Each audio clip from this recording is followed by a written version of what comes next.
In today's video, I'm going to teach you how to move sections on Wix. If you've ever rearranged content on a page and wanted a different order, this is exactly what you need. We'll open the Wix Editor, select the section you want to move, use the built-in move controls, and then publish your changes so they go live. Start by opening your site in the Wix website editor. From your dashboard, choose the site you're working on and click Edit Site to enter the editor. Give the page a second to load fully so all the controls appear.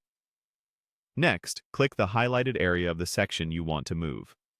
In the editor, sections are often called strips. When you click a strip, you'll see a clear outline and a small toolbar or set of handles attached to it. That highlight confirms the section is selected, which is important because the move options only apply to the selected section. With the section selected, click the highlighted move control. Depending on your template, you'll see move up or move down options or small arrow icons. Each click nudges the section one position at a time. If you need the section to travel multiple spots, just keep clicking until it lands exactly where you want it. Watch the page as you go. Sections will snap into place so you can quickly evaluate spacing and alignment.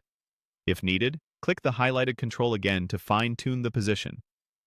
This is helpful when you're balancing the visual rhythm of your page. Keep an eye on gaps between sections.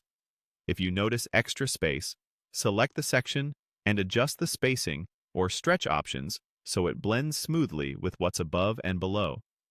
Also, remember that some headers and footers are locked in place. You can move sections within the content area, but not above the header or below the footer. Once the order looks right, it's time to make the change live. Click Publish in the top right corner of the editor. Publishing updates your live site so visitors will see the new layout. If you prefer to double-check first, you can preview the page, then return and publish when you're confident. Finally, click Done to close the publish confirmation. That's it.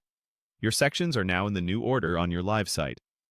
For best results, switch to the mobile view and confirm the arrangement looks good there too, since mobile layouts can have independent spacing.